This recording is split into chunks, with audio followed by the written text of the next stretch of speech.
Hello viewers, ఈ వీడియోలో temporary kidney ఫెయిల్యూర్కి పర్మనెంట్ కిడ్నీ ఫెయిల్యూర్కి తేడా ఎలా గుర్తుపట్టాలో తెలుసుకుందాం. టెంపరీ కిడ్నీ ఫెయిల్యూర్ని అక్యూట్ కిడ్నీ ఇంజరీ లేదా ఏకేఐ అని అంటారు. పర్మనెంట్ కిడ్నీ ఫెయిల్యూర్ని సీకేడీ లేదా క్రానిక్ కిడ్నీ డిసీజ్ అని అంటారు. మరి ఈ రెండింటి మధ్య తేడా ఎలా గుర్తుపడ్డాం? టెంపరీ కిడ్నీ ఫెయిల్యూర్ అనేది సడన్గా ఒక్క ఊదుటున బాడీ మీద అటాక్ చేసే కిడ్నీ ఫెయిల్యూర్. అదే క్రానిక్ కిడ్నీ డిసీజ్ అనేది చాప కింద నీరులాగా కొన్ని సంవత్సరాల పాటు తెలియకుండా లోపలే ఉండి తర్వాత బయటపడే ఒక డిజార్డర్. ఈ టెంపరీ కిడ్నీ ఫెయిల్యూర్ రావడానికి ప్రధాన కారణం ఒక్కసారిగా బీపీ తగ్గిపోవడం లేదా ఒక్కసారిగా సివియర్ డీహైడ్రేషన్కి గురి కావడం. బీపీ తగ్గిపోయినా ఆర్ సివియర్ డీహైడ్రేషన్ గురైనా కిడ్నీకి అంతే రక్త ప్రసరణ అందక కిడ్నీస్ తాత్కాలికంగా షట్ డౌన్ అవుతూ ఉంటాయి. టెంపరీ కిడ్నీ ఫెయిల్యూర్ రావడానికి ఇంకొక ప్రధాన కారణం బ్లడ్ సెప్టిక్ అవడం.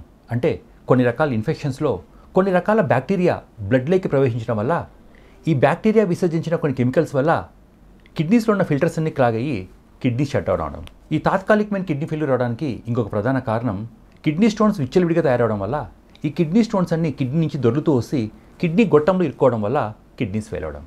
అదే క్రానిక్ కిడ్నీ డిసీజ్కి ప్రధాన కారణం లాంగ్ టర్మ్గా కంట్రోల్గా లేని షుగర్, లాంగ్ టర్మ్గా కంట్రోల్గా లేని హై బ్లడ్ ప్రెషర్, లేదా కొన్ని రకాల సందర్భాల్లో మన ఇమ్యూనిటీ కన్ఫ్యూజ్ అయిపోయి మన రోగ నిరోధక శక్తి కన్ఫ్యూజ్ అవడం వల్ల కొన్ని యాంటీబయాటిక్స్ తయారయ్యి మన కిడ్నీ యొక్క ఫిల్టర్స్ని నిర్వీర్యం చేయడం. దీన్నే గ్లోమెరులోనెఫ్రైటిస్ అంటారు.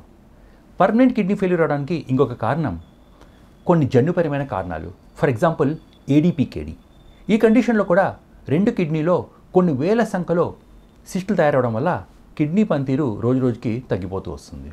ఈ acute kidney disease or acute kidney ఇంజరీలో సిమ్టమ్స్ ఒక్కసారిగా కనిపిస్తాయి. అంటే మొన్నటిదాకా నిన్నటిదాకా బాగా ఉన్న మనిషి సడన్గా మొహం వాపు, కాలవాపు తెచ్చుకోవడం, లేక నిన్నటిదాకా బాగా ఉన్న యూరిన్ అవుట్పుట్ ఒక్కసారిగా యూరిన్ అవుట్పుట్ తగ్గిపోతూ రావడం, లేదా యూరిన్లో కోలా కలర్ లేక కాఫీ రంగులో కనపడడం. ఇలాంటివన్నీ కూడా టెంపరీ కిడ్నీ ఫెయిల్యూర్ యొక్క లక్షణాలు. అదేవిధంగా చూసుకుంటే పర్మనెంట్ కిడ్నీ ఫెయిల్యూర్లో అన్ఫార్చునేట్గా ఎలాంటి సిమ్టమ్స్ కనిపించవు. ఎందుకంటే ఈ సీకేడీ లేక పర్మనెంట్ కిడ్నీ ఇంజరీ అన్నది కాలానుగుణంగా కొన్ని సంవత్సరాల పాటు లోపలుండి తర్వాత సిమ్టమ్స్ కనిపించడం మొదలవుతూ ఉంటాయి. అందుకే ఈ సీకేడీ అనేది కేవలం టెస్టుల ద్వారా తెలిసే జబ్బు. దీనికి ఎటువంటి సిమ్టమ్స్ ఉండవు. కేవలం లేట్ స్టేజ్లో మాత్రమే మొహం వాపులు, కాలవాపులు కనపడడం, లేదా బ్రీతింగ్ ప్రాబ్లం రావడం, లేదా బొత్తిగా అన్నం సహించకపోవడం, లేక విచ్చలవిడి దురద రావడం జరుగుతూ ఉంటుంది. ఇంకా చెప్పాలంటే ఈ సీకేడీలో ఎలాంటి లక్షణాలు ఉండవు. మరి ట్రీట్మెంట్ కోర్స్ ఎలా ఉంటుంది? టెంపరీ కిడ్నీ డిసీజ్ పేరులో చెప్పిన విధంగా ఒక టెంపరీ డిసీజ్. అంటే 2 నుంచి 6 వారాలు కానీ లేక 2 to 8 వీక్స్లో కిడ్నీ ఫంక్షన్స్ ఆటోమేటిక్గా రికవర్ అవుతాయి. మనం చేయాల్సింది ఈ టెంపరీ కిడ్నీ ఫెయిల్యూర్ యొక్క రూట్ కాజ్ కనుక్కొని ఆ రూట్ కాజ్ని తీసేస్తే మన కిడ్నీ యొక్క ఫిల్టర్స్ ఆటోమేటిక్గా విచ్చుకుంటాయి. ఇలా కిడ్నీ ఫిల్టర్స్ విచ్చుకునేంత వరకు, ఇలా కిడ్నీ ఫిల్టర్స్ రికవర్ అయ్యేంత వరకు అవసరమైతే కొన్ని రకాల మెడిసిన్స్ లేదా అవసరమైతే కొన్ని సెషన్స్ ఆఫ్ డయాలసిస్ సపోర్ట్గా అవసరం పడుతూ ఉంటుంది. ఈ టెంపరీ కిడ్నీ ఫెయిల్యూర్ పేషెంట్స్లో, అంటే ఈ ఏకేఐ పేషెంట్స్లో సాధారణంగా లైఫ్ లాంగ్ డయాలసిస్ అవసరం పడదు. ఇదే పర్మనెంట్ కిడ్నీ ఫెయిల్యూర్లో ఆర్ క్రానిక్ కిడ్నీ డిసీజ్లో ఒక స్టేజ్కి వచ్చేంత వరకు, అంటే 5th స్టేజ్కి వచ్చేంత వరకు ఎలాంటి డయాలసిస్ అవసరం లేదు.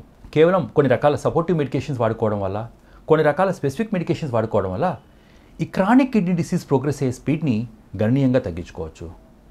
ఎవరైతే పేషెంట్స్ 5th స్టేజ్ దాటుతారో వారికి మాత్రమే అయితే డయాలసిస్ కావచ్చు లేదా కిడ్నీ మార్పిడి కానీ అవసరం పడుతూ ఉంటుంది. అంటే టెంపరీ కిడ్నీ ఫెయిల్యూర్లో ఎప్పటికి కూడా లైఫ్ లాంగ్ డయాలసిస్ కానీ లేక కిడ్నీ మార్పిడి కానీ అవసరం పడదు. అదే పర్మనెంట్ కిడ్నీ ఫెయిల్యూర్లో మాత్రం ఒక స్టేజ్ దాటిన తర్వాత, అంటే 5th స్టేజ్ దాటిన తర్వాత ఏదో లైఫ్ లాంగ్ డయాలసిస్ అన్న చూస్ చేసుకోవాల్సి వస్తుంది, లేదా కొత్త కిడ్నీ అన్న అమర్చుకోవాల్సి వస్తుంది. దేర్ఫోర్ కిడ్నీ ఫెయిల్యూర్ అనగానే కేవలం ఒకటే కేటగిరీని అనుకోకూడదు. కిడ్నీ ఫెయిల్యూర్లో కూడా కేటగిరీస్ ఉంటాయి. ఈ కేటగిరీస్ ప్రకారం సైంటిఫిక్గా మనం అనాలిసిస్ చేసుకుని ముందుకెళ్తే అది టెంపరీ కిడ్నీ ఫెయిల్యూర్ కావచ్చు లేక పర్మనెంట్ కిడ్నీ ఫెయిల్యూర్ కావచ్చు, స్టిల్ మెరుగైన లైఫ్ని ఎంజాయ్ చేయొచ్చు.